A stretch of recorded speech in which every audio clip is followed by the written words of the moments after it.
আসসালামু আলাইকুম, welcome back to my channel. আশা করছি আপনারা সকলে খুব ভালো আছেন। আমিও আল্লাহর রহমতে খুব ভালো আছি।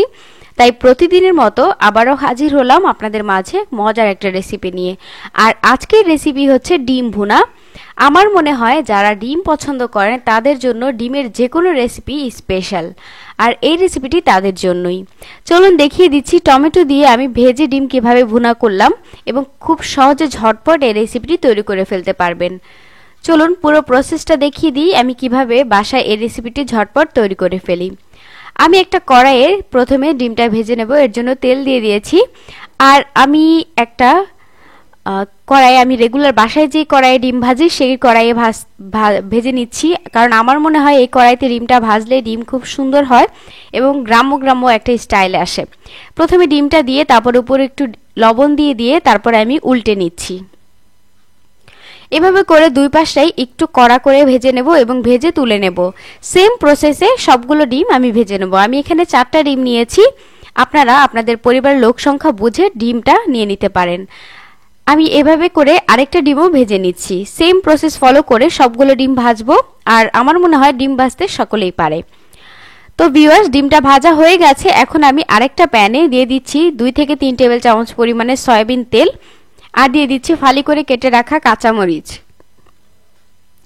দিয়ে দিচ্ছি পেঁয়াজ কুচি দিচ্ছি আমি এখানে 1/4 কাপ বা 1/3 কাপ পরিমাণে। পেঁয়াজ কুচিটা দিয়ে আমি নাড়াচাড়া করে হালকা একটু ভেজে নেব। খুব বেশি ভাজার কোনো প্রয়োজন নেই, জাস্ট হালকা একটু ভাজা হলেই হয়ে যাবে। এখন আমি দিয়ে দিচ্ছি টমেটো। আমি ছোট ছোট টুকরো করে কেটে রেখেছিলাম মিডিয়াম সাইজের 2টো টমেটো। টমেটোর পরিমাণটাও আপনারা যদি একটু বেশি খেতে পছন্দ করেন সেক্ষেত্রে একটু বাড়িয়ে দেবেন, তাহলে খেতে আরও ভালো লাগে, যেহেতু টমেটো রেসিপি। তো আমি টমেটোটা দিয়ে আবার একটু ভেজে নাড়াচাড়া করে ভেজে নিচ্ছি। টমেটোটা একটু গলে আসা পর্যন্ত অপেক্ষা করব। যখন এরকম একটু গলে যাবে তখন দিয়ে দিচ্ছি আদা রসুনের পেস্ট। আর আদা রসুনের পেস্ট দিয়েছি আমি এখানে 1 চামচ পরিমাণে। 1 চামচ পরিমাণে আদা রসুনের পেস্ট দিয়ে আমি নাড়াচাড়া করে আবার একটু আদা রসুনের পেস্ট সহ টমেটোটা ভেজে নিচ্ছি। এখন দিয়ে দিচ্ছি স্বাদমতো লবণ, 1/2 চামচ থেকে একটু কম হলুদের গুঁড়া, লাল মরিচের গুঁড়া 1/2 চামচ পরিমাণে, ঝালটা একেবারে আপনাদের নিজস্ব পছন্দ অনুযায়ী, ধনিয়ার গুঁড়া 1 চামচ পরিমাণে, জিরার গুঁড়া 1/2 চামচ পরিমাণে। সবগুলো গুঁড়া মশলা এখানে অ্যাড করা হয়ে গেছে। এখন আমি নাড়াচাড়া করে মশলাটা কষিয়ে নেব। আর এই মশলাটা ততক্ষণ পর্যন্ত কষাবো যতক্ষণ পর্যন্ত তেলটা উপরে ভেসে না ওঠে। দেখতেই পাচ্ছেন আমি অনবরত নাড়াচাড়া করে মশলাটা কষিয়ে নিচ্ছি। আর অনবরত নাড়াচাড়া না করলে এই মশলাটা ভালোভাবে কষানো হবে না, তলায় লেগে যাবে। এই পর্যায়ে কষানো হয়ে গেছে। এখন আমি সামান্য পরিমাণে পানি অ্যাড করছি। পানিটা দিয়ে আমি আবার একটু কষিয়ে নেব, জাস্ট বলক চলে আসা পর্যন্ত অপেক্ষা করব। এই পর্যায়ে বলক চলে এসেছে এবং তেলটা উপরে ভেসে উঠেছে। এখন আমি দিয়ে দিচ্ছি ভেজে রাখা ডিমগুলো। সবগুলো ডিম আমি দিয়ে দিয়েছি, দিয়ে একটু নাড়াচাড়া করে দিচ্ছি।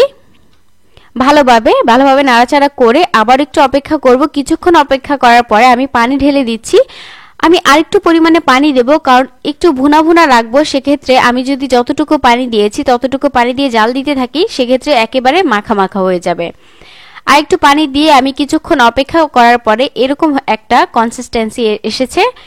এখন আমি চুলা থেকে সার্ভ করে নেব, নামিয়ে সার্ভ করে নেব। আপনারা যদি আরেকটু ঘন খেতে চান সেক্ষেত্রে আরেকটু চুলায় রেখে নেবেন। তো ভিউয়ার্স, আমার মনে হয় ঝটপট তৈরি হয়ে গেল এই রেসিপিটি। আর ঝটপট রেসিপি আমরা সকলেই পছন্দ করি। বাসায় অবশ্যই এই রেসিপিটি তৈরি করে খাবেন এবং আমাকে কমেন্ট বক্সে কমেন্ট করতে কিন্তু ভুলবেন না। বিশেষ করে ব্যাচেলারদের জন্য খুবই ভালো খবর, এই রেসিপিটি আপনারা ঝটপট বাসায় তৈরি করে ফেলতে পারবেন, মানে আপনাদের মেসে তৈরি করে ফেলতে পারবেন। তো ভিউয়ার্স, আজকে এই পর্যন্ত। ততক্ষণ পর্যন্ত আপনারা আমার চ্যানেলটি সাবস্ক্রাইব করে ফেলুন এবং পাশে থাকা বেল বাটনটি ক্লিক করে দিন।